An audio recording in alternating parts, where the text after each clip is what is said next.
Jordan at 7:30 on this Friday morning. We have a lot to get to this morning as we continue to track Hurricane Delta. Our Courtney Williams is live this morning in the Baker area where overnight we saw some heavy rains just from rain bands from the storm. We'll check in with Courtney in just a bit, but first let's start with meteorologist Ashley Ruiz. And Ashley, we were talking earlier this morning what we saw in Baker and Central and those areas just from the storm, from the bands. Storm hasn't even made landfall yet. Is this something that we should expect over the next couple of hours? Well, the conditions are going to continue to deteriorate near the coast and then spread inland throughout the day. So by the afternoon, evening, we're talking heavy rain, strong winds, the risk for tornadoes as well as flash flooding. So yes, all that rain that we saw overnight, that was just from an outer rain band and just all that moisture we had locked in place. So that is why we're stressing that even though some spots could only get up to maybe 2 inches of rain, some spots could see over 10 inches of rain if you get caught under some of these bands. So this morning, it's still a Cat 3 hurricane as of the 7 a.m. advisory,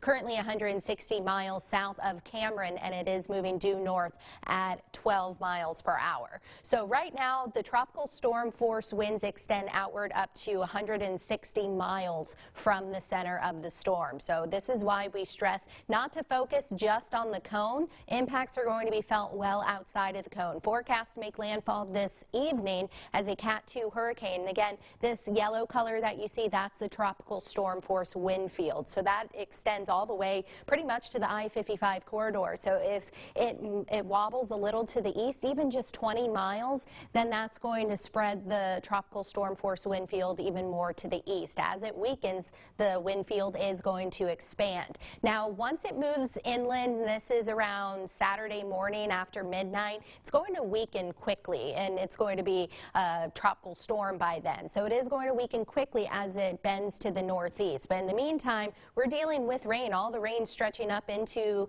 northern Louisiana. We were dealing with some really heavy rain late last night, overnight. We're going to be dealing with showers this morning, but then the coverage is going to increase throughout the day. Winds are going to pick up as well. So check out some of these rainfall totals over the last 12 hours. North of 10 and 12 saw upward to around 10 inches of rain. So we are having issues along our rivers. So the COMITE at JOOR Road shot up over 20 feet in just several hours, and it's forecast to crest around 25.5 feet this evening, putting it in moderate flood stage. Also, the AMET at Bayou Manchac and then the AMET at Denham. I will break this all down for you a little more in detail. Trust me, I'll time it out for you, talk about potential impacts as we could start to see our conditions deteriorate later this morning, afternoon, and then the evening. You see it's pretty quiet right now, but winds are picking up.